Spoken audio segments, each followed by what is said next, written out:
juróom benn simili moo ñu dese malheureusement le président de la république bi nga bokkal parti muy sa camarade de parti di fàttali Birame Souleye Diop moom mooy premier vice président bu parti Pastef sa njëlbeen ba tey nekkoon nga administrateur du parti démb dégg nañ ko d'abord très rapidement naka nga gisee la sortie de votre camarade de parti par ailleurs président de la république de tous les Sénégalais. Est-ce que vous me posez la question du point de vue de la responsabilité d'État wala du point de vue politique. damay interpeller si ñaari casquette yëpp très rapidement. Très bien li mu wax ci wàllu du point de vue de la responsabilité d'État je pense que le président a donné des réponses précises ci responsabilité boobu et xam naa ne bu ñu ko temps bi mayoon.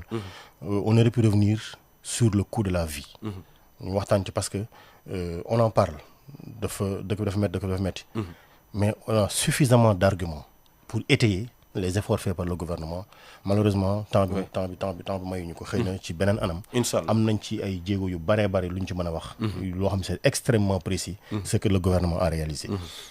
te mu wuteeg li fi nekkoon bu baax a baax. beneen bi mooy li mu wax ci wàllu politique. alors man ce que je voudrais préciser je me prononce en tant que Birame Souleye militant du parti Pastef et je précise aussi beneen règle parce que nos militants c'est nous qui les avons éduqués et je préfère dire nous parce que on n'a pas de victoire individuelle amul kenn ku mën a réaliser une victoire individuelle. Tout ce que nous avons réalisé nous l'avons réalisé collectivement sur la base confiance bi nga xam ne moom la ñu investiroon ku nekk xam nga lu tax ñu doon sant nit liggéey. ba ko mu koy def. parce que dañ ko wóolu woon moo tax. J'ai été moi le secrétaire général et l'administrateur du parti pendant 8 ans et personne ne peut dire que les socles du parti n'ont pas été solides. Mais moi, dans mon discours, je dis toujours le grade le plus élevé dans le parti, c'est simplement le grade du militant. Amul ku gën a diñ ci parti bi amul ku ëpp solo moo tax bi ñu njëkkee créer Pastef carte de membre boobu bi ñu njëkk a defar. amul numéro amul date parce que li ñu théorisé woon mooy. c'est vrai que ñun ñoo nekk à l'initiative. ñun ñoo nekk à l'origine du parti mais li ñu bañ mooy suba ku mel ni mi ngi Maram Ndiaye ñëw indi xam-xam bu wër indi pas-pas ñu ne ko yaay 25e heure yaay 10 millième militant loolu lañ doon bañ moo tax carte yi njëkk a defar amul numéro amul date parce que lii wax ji lañ doon bañ. waxu man maa def. wala yaa yëkkati wala yaa teg ñun ñëpp a liggéey. yaa ngi dégg. xam nga ku ci nekk dund nga ci parti bi.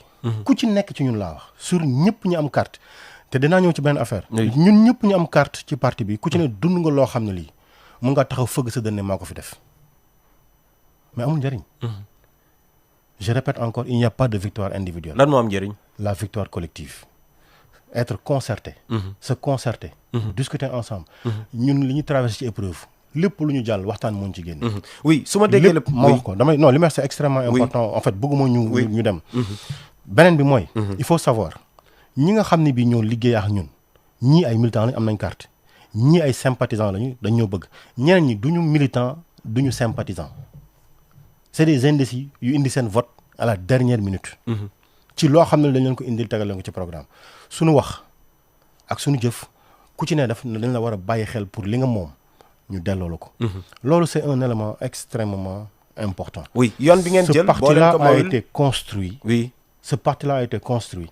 sur la base d'une conviction forte. Jusqu'à présent. cette conviction forte-là elle reste ancrée en nous tous. et je dis encore. amul lu gën a wóor les discussions au cœur du parti.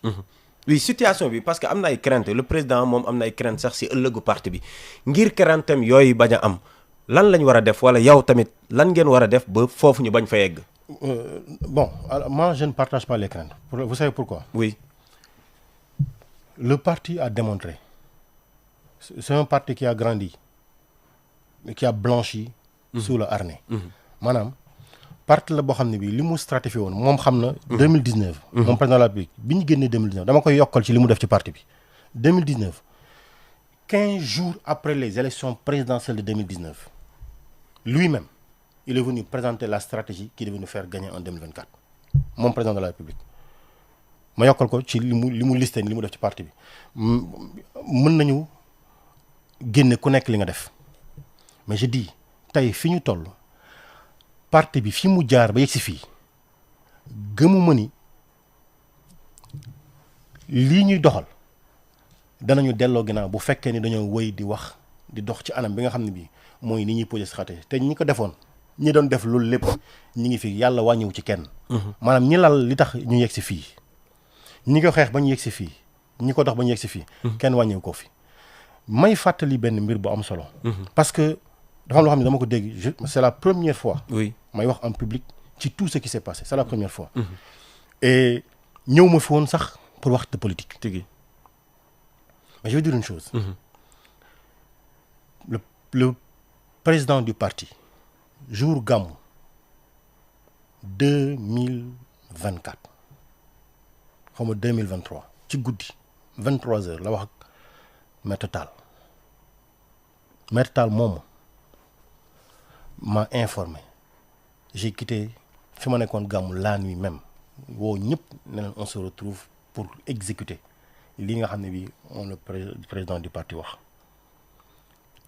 le siège du parti bu nekk dama Pastef ma wax ko le siège du parti en tout cas pour les réunions stratégiques était établi chez moi dans mon salon ma waxaat ko ne mosuñu mu dégg ma naan man parce que damay wax ni il y a pas de grade plus élevé que simplement le grade du militant. mais dañoo toll foo xam ne fii il faut que ñu fàttali ñaar ba ñett mbir yu fi xew. comme ça ku nekk ñëwaat dellu si waat ci xel ñoo xam ni on ne peut être fort que quand on est ensemble kese. Et nous avons été forts parce que nous avons toujours été ensemble face à l'épreuve te épreuve du jeex. te xamoon nañu ni on va vers des challenges xamoon nañu on va vers des défis on s'était promis dañuy toog waxtaan boobu nag ñu ngi koy xaar ba léegi parce que dafa am anam boo xam ne bii bañ ci waxtaanee ci prison bi fii.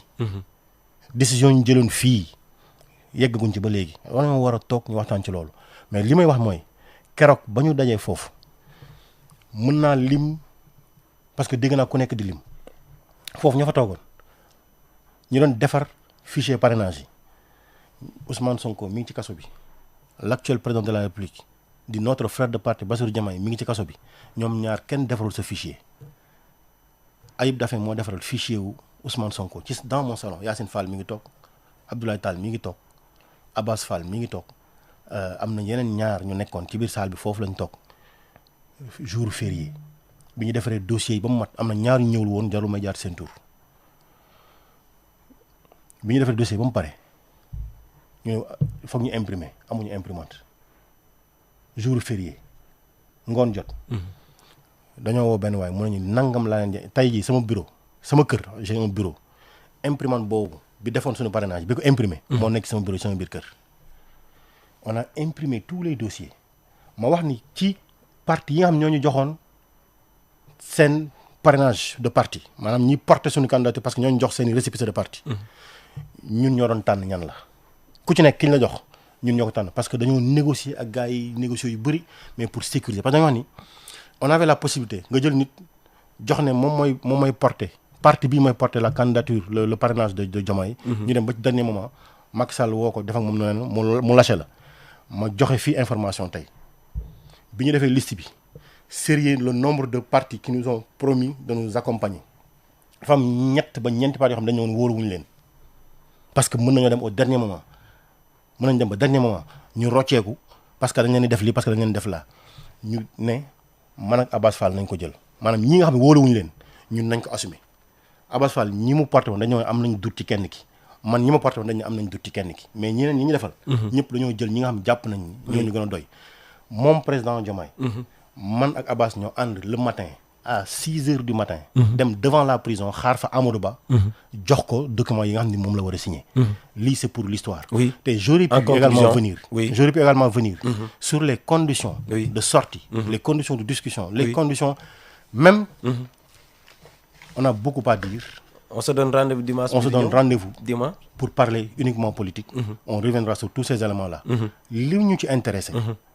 du kan moo def. li ñu ci intéressé mooy lan moo ñu indi fii. oui. te. wolof dafa lépp. ñu jeexal ci lépp bi. wolof dafa lépp ne. ku wàcc sa ànd. ànd boo dem fekk sa borom. président dafa sori parti bi. man li ma xam ci parti bi dañoo waxoon ni président mënul bokk ci parti bi mais dañ ko def président d'honneur du parti bu ñu ko invité ci parti bi parce que ci parti bi la bokk. bu ñu ko laajee ci parti bi dafa war a ñëw ci parti bi ndax parti bi moo ñu indi fii. dafa sori parti bi waaw wala déet. dama ni président bu ñu ko woowee ci parti bi dafa war a ñëw ci parti bi bi mu faloo ba léegi. ñëw na je pense su ma juumul ci benn réunion su ma juumulee. mais na jël jotam dellusiwaat ci parti bi. d'accord ndax parti bi moo ñu yóbbu fi ñu nekk tey jii. merci beaucoup Birame Souleye ndax 1 million de carte membre yow lañ ko dénk di nga sa am di nga sa egg xalaat nga ko. ñun. très rapidement 30 secondes. ma ne. stratégie bi ñu sant nii. oui.